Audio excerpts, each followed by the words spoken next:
Hi అందరికీ నమస్కారం. Welcome back to Lakshmi kitchen. ఈరోజు లక్ష్మి కిచెన్లో వంకాయ శనగపప్పు కర్రీ చేసుకుందామండి. ముందుగా మనం శనగపప్పుని బాయిల్ చేసుకోవాలి.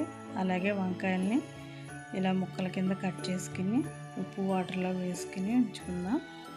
ఇప్పుడు బాండీ పెట్టుకుని అందులో ఆయిల్ పోసుకుందామండి. ఆయిల్ వేసుకున్న తర్వాత దీంట్లో జీలకర్ర 1 స్పూను, అలాగే ఆవాలు 1 స్పూను, అలాగే మినప్పప్పు 1 స్పూను, ఎండుమిరపకాయలు 2, ఆ తర్వాత సన్నగా కట్ చేసిన ఉల్లిపాయలు పచ్చిమిర్చి వేసుకుని ఇవి గోల్డెన్ కలర్ వచ్చే వరకు ఫ్రై చేసుకుందామండి.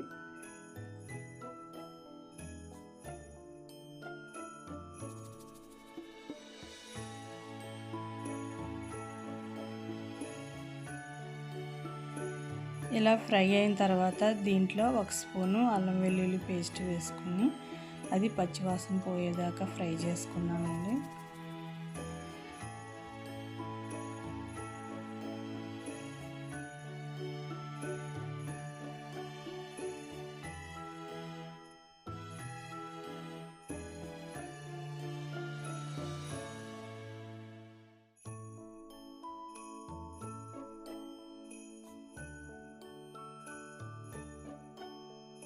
అల్లం వెల్లుల్లి పేస్ట్ కూడా ఫ్రై అయిపోయిందండి. ఇప్పుడు ముందుగా బాయిల్ చేసుకున్న శనగపప్పుని అందులో వేసుకుని ఫ్రై చేసుకుందాం. పప్పు ఒక 2 నిమిషాలు ఫ్రై చేసుకుందామండి.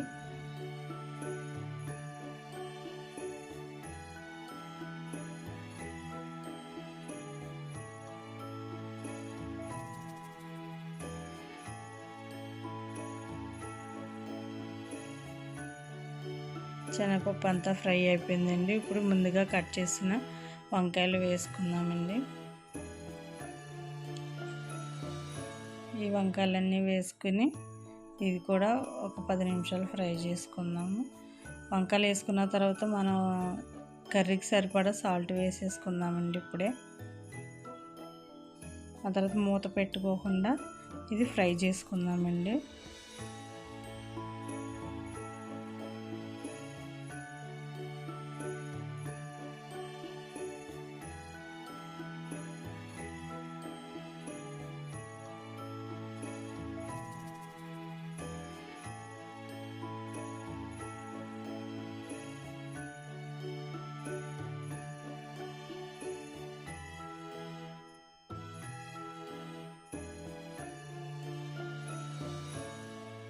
ఇప్పుడు దీంట్లో 1/2 స్పూను పసుపు వేసుకుందామండి. అలాగే ధనియాల పొడి 1 స్పూను, అలాగే జీలకర్ర పొడి 1/2 స్పూను వేసుకుని ఒకసారి మొత్తం కలుపుకుందామండి.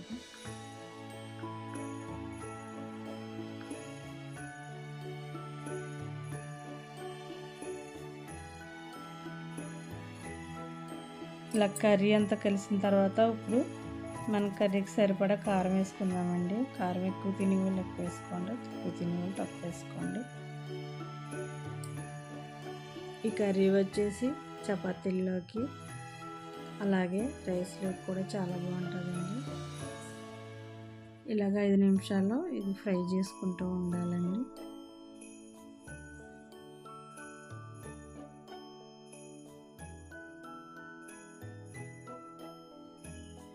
కర్రీ అయితే రెడీ అయిపోయిందండి.